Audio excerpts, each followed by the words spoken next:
ஓம் சரணாகத தீனார்த்த பரித்ராண பராயணே சர்வஸ்யார்த்திகரே தேவி நாராயணி நமஸ்துதை. வணக்கம் நேயர்களே, இது மகாலட்சுமி ஜோதிடம் வழங்கும் காலச்சக்கரம். உங்கள் அன்பு ஜோதிடர் ஸ்ரீராம்ஜி பேசுகிறேன். அனைவரும் நலமுடன் இருக்கிறீர்களா? நன்றாகத்தான் இருப்பீர்கள், நன்றாக இருக்க வேண்டும். இன்றைய காணொளியில் நாம் காண இருப்பது திடீர் இழப்புகளும் தீர்வும். இதன் தலைப்பு.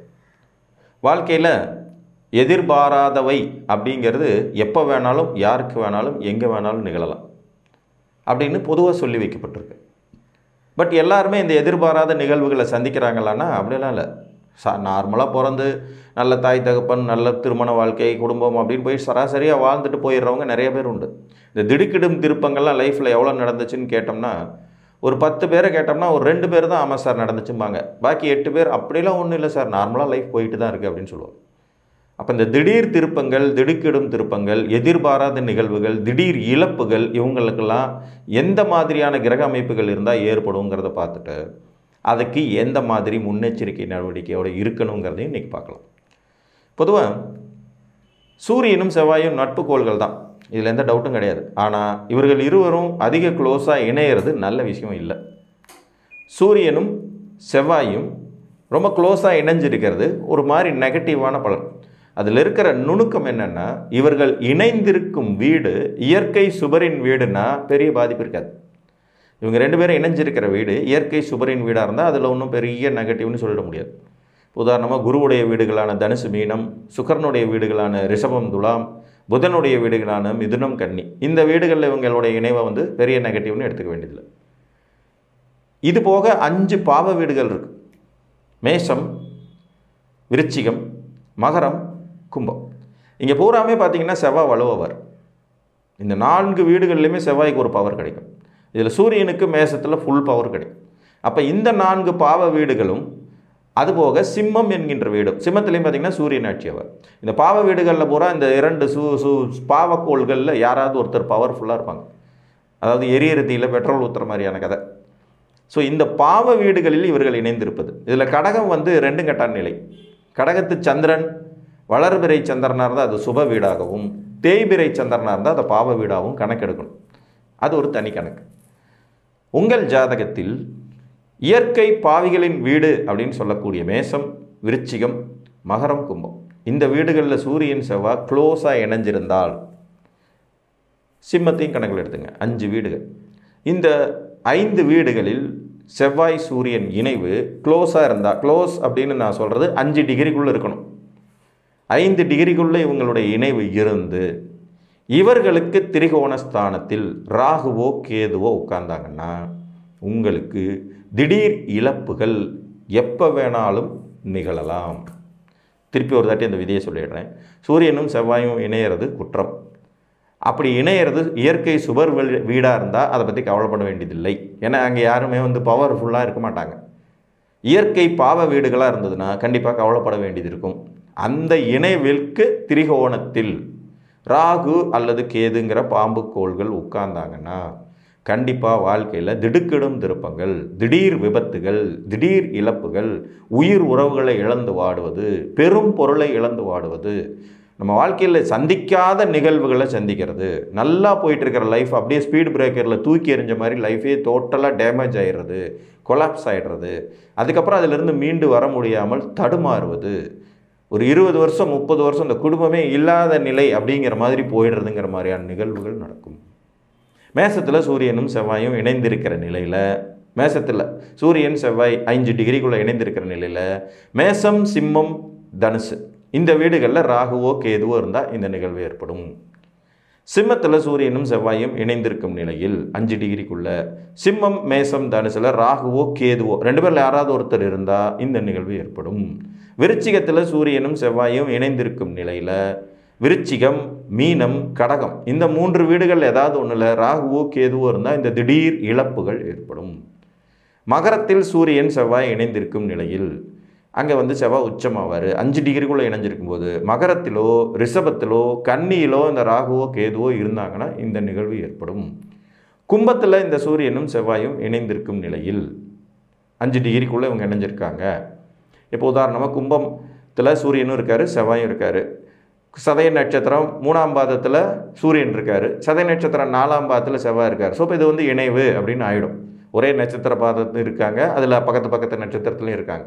இந்த மாதிரி அவங்க இருக்கும்போது, கும்பத்தில் அவர் இருக்கும்போது மிதுனத்தில் ராகு இருக்காருன்னா இது வந்து சூரியனுக்கும் செவ்வாய்க்கும் 5ஆம் இடமான திரிகோணத்தில் இவர் இருக்காருன்னு அர்த்தம்.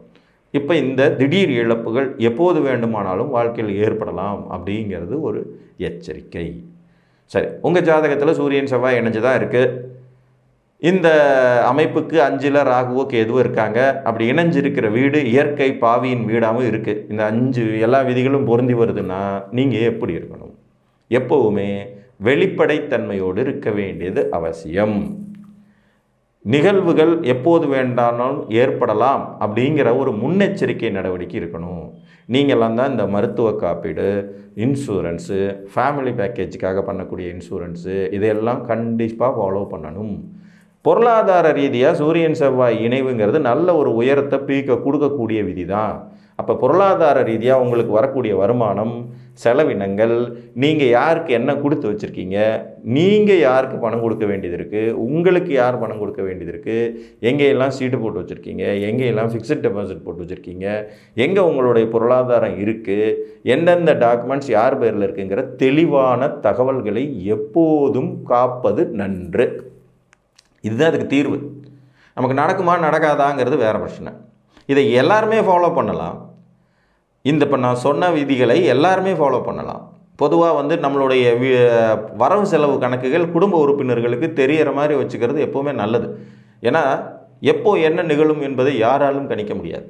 ஆனால் இந்த சூரியன் செவ்வாய் சேர்க்கை இருந்து, அது பாவ வீட்டில் இருந்து, அவர்களுக்கு திரிகோணத்தில் ராகுவோ கேதுவோ உட்கார்ந்துருக்கும்போது இவர்களுக்கு சடுதியில் நடக்கக்கூடாத நிகழ்வுகள், இழக்கக்கூடாத இழப்புகள் நிகழ்வது கண்கூடாக பார்க்கிறோம். நம்ம இன்றைக்கி டெய்லியும் பேப்பரில் படிக்கிறோங்க. சடனாக ஆக்சிடெண்ட்டில் ஃபேமிலியில் 4 பேர் செத்து போயிடுறாங்க, 3 பேர் செத்து போயிடுறாங்க, குடும்பத் தலைவர் இறந்து போயிடுறாரு, ஒரு திடீர்னு கடல் அலைக்கு குளிக்க போகிறாங்க, 5 பசங்க டமால்னு காணாமல் போயிடுறாங்க, குட்டை தண்ணியில் தேங்கி நிற்கிற தண்ணியில் இறந்து போயிடுறாங்கன்னு எத்தனை விபத்துகளை டெய்லியும் சந்திக்கிறோம், எத்தனை விபத்துகள் டெய்லி நியூஸில் பார்க்குறோம். இதெல்லாமே இந்த மாதிரியான பேக்ரவுண்டு கிரகங்களுடைய சூழ்ச்சி இருக்க தான் செய்யும். இப்போ அந்த மாதிரியான அமைப்பு இருக்குன்னாலே நம்ம முதல்ல எச்சரிக்கையாக இருக்கணும். First point. அது இல்லாதவர்களும் எச்சரிக்கையாக இருக்கணும். இது செகண்ட் பாயிண்ட். அப்போ ஒரு வெளிப்படைத்தன்மையோட நமக்கு வரவு செலவு எப்படி இருக்குங்கிறத ஒரு நோட்டில் எழுதி வச்சு குடும்ப உறுப்பினர்கள்ட்ட அப்பப்போ டிஸ்கஸ் பண்ணி வச்சுக்கிறது நல்லது. அப்படி பண்ணி வைக்கும் பட்சத்தில் நாம் இந்த மாதிரியான பெரும் விபத்து, பெரும் இழப்பு, பெரும் உயிரிழப்பு மாதிரியான சூழ்நிலைகளில் ஒருவேளை சிக்கி தவிக்க வேண்டியது வந்தாலும் அதிலிருந்து வேகமாக மீண்டு வருவதற்கு இது உதவும். புரிஞ்சுங்களா? ஃபர்ஸ்ட் பாயிண்ட், சூரியன் செவ்வாய் இணைந்திருக்கிறது. அதற்கு திரிகோணத்தில் ராகுவோ கேதுவோ இருக்கிறது. இப்படிப்பட்ட இணைவானது இயற்கை பாவ வீடுகளில் நிகழ்ந்திருப்பது. இது ரொம்ப ரொம்ப இம்பார்ட்டன்ட். இயற்கை சுவர் வீடுகளில் இந்த இணைவு இருக்குன்னா அது அவ்வளோ பெரிய விஷயமாக எடுத்துக்க வேண்டியதில்லை. ஒரு உதாரணமாக, ஒருத்தருக்கு ரிஷபத்தில் சூரியனும் செவ்வாயும் இணைஞ்சிருக்கு. ரிஷபத்தில் சூரியனும் செவ்வாயும் 5 டிகிரிக்குள்ளே இருக்காங்க. 2 பேருமே கார்த்திகை நட்சத்திரம் 4ஆம் பாதத்தில் இருக்காங்க, 5 டிகிரிக்குள்ளே இருக்காங்க. இவங்களுக்கு திரிகோணத்தில் கன்னியில் ராகு, மீனத்தில் கேது. இப்போ இவர்களுக்கு அந்த மாதிரியான இழப்புகள் ஏற்படுமானா? அப்படிலாம் ஒன்றும் இருக்காது. ஸோ இதை வந்து நீங்கள் இந்த வீடியோவின் இதை பார்த்துட்டு நமக்கு அப்படி தானே இருக்குது அப்படின்னு எல்லாம் கன்ஃபியூஸே பண்ணிக்க வேண்டாம். அதே மாதிரி இயற்கை பாவ வீட்டில் இந்த இணைவு இருக்குன்னே வச்சுக்குவோம். இயற்கை பாவ வீட்டில் இந்த இணைவு இருக்குது. விருச்சிகத்தில் செவ்வாயும் சூரியனும் இணைஞ்சிருக்காங்க, 5 டிகிரிக்குள்ளே இருக்காங்க. அனுச நட்சத்திரம் 3ஆம் பாதத்தில் சூரியன் இருக்கார், அனுச நட்சத்திரம் 4ஆம் பாதத்தில் செவ்வாய் இருக்கார். கண்டிப்பான இது இணைவு. இங்கேருந்து மீனத்தில் வந்து ராகு உட்கார்ந்துட்டு இருக்கார். அப்போ விருச்சிகத்தில் இவங்க இணைஞ்சு ராகு 5ஆம் இடத்துல இருக்கார். அப்படிங்கும்போது இது வந்து இந்த திடீர் இழப்புகளை தரக்கூடிய இணைவு தான். ஆனால் அதே நேரத்தில் கடகத்தில் உச்சம் பெற்ற குரு அந்த ராகுவையும் சூரியன் செவ்வாயும் பார்த்தாங்கன்னாலும் இந்த நிகழ்வு நடக்காது. ஸோ விதிகள் இருக்கும்போதே விதி விலக்குகளை புரிஞ்சுக்கணும். ஆனால் இந்த மாதிரி கிரக இணைவு இருக்குது. நான் பொதுவாகவே எல்லாரையுமே வந்து ஒரு வெளிப்படைத்தன்மையோட உங்களுடைய நிதிநிலை அறிக்கைகளை குடும்பத்தாருக்கு, மற்றவங்களுக்கு தெரியப்படுத்துகிறோமோ இல்லையோ, நம்ம குடும்ப உறுப்பினர் நெருங்கிய உறவுகளுக்கு தெரியப்படுத்தி வச்சுக்கிறது நல்லது. எந்த ஒரு ஜாதகத்திலையுமே சூரியன் செவ்வாய் சேர்ந்திருந்தாலும் நீங்கள் கொஞ்சம் வெளிப்படைத்தன்மையை ஃபாலோ பண்ணுறது நல்லது. மெடிக்ளைம் இன்சூரன்ஸ் போட்டு வச்சுக்கிறது நல்லது. தனிப்பட்ட இன்சூரன்ஸ் போட்டு வச்சுக்கிறது நல்லது. வாகன இன்சூரன்ஸுகளை கரெக்டாக ஃபாலோ பண்ண வேண்டியது அவசியம். புரிஞ்சுதுங்களா? அதே மாதிரி உங்களுடைய நிதி எங்கே இருக்கிறது, உங்களுடைய முதலீடுகள் எங்கே இருக்கிறது, நீங்கள் யார்கிட்ட எவ்வளோ பணம் கடன் வாங்கியிருக்கீங்க, எப்படி அதை திருப்பி கொடுத்துட்ருக்கீங்க, ஒரு இஎம்ஐயில் ஒரு பொருள் வாங்கியிருந்தீங்கன்னா அதை சரியாக கட்டிகிட்டு இருக்கீங்களா, எந்த இது பெண்டிங் இருக்குது, எத்தனை வருஷம் வரைக்கும் இஎம்ஐ கட்ட வேண்டியது இருக்குது, சிட் ஃபண்ட்ஸில் எங்கேயாவது பணம் போட்டு வச்சுருக்கீங்கன்னா அது எத்தனை சீட்டு கட்டியிருக்கீங்க, எவ்வளோ அமௌண்ட் போட்டிருக்கீங்க, இந்த மாதிரியான தகவல்கள் கட்டாயம் உங்கள் குடும்ப உறுப்பினர்களுக்கு தெரிய வேண்டியது அவசியம். உங்கள் ஜாதகத்தில் எங்கே சூரியன் செவ்வாய் சேர்ந்திருந்தாலும் இதை பண்ணுங்கள். எல்லாருமே பண்ணணும். இதை இந்த சூரியன் செவ்வாய் சேர்க்கை இருக்கிறவங்க பூரா கண்டிப்பாக பண்ணுங்கள். அதுலேயும் சூரியன் செவ்வாய் பாவ வீடுகளில் அமர்ந்து அவர்களுக்கு திரிகோணத்தில் ராகுவோ அல்லது கேதுவோ உட்கார்ந்திருந்தா எப்போது வேண்டுமானாலும் எதிர்பாராத திடீர் இழப்புகளை சந்திக்க உங்கள் ஜாதகம் தயாராக இருக்கிறது என்ற அர்த்தம்.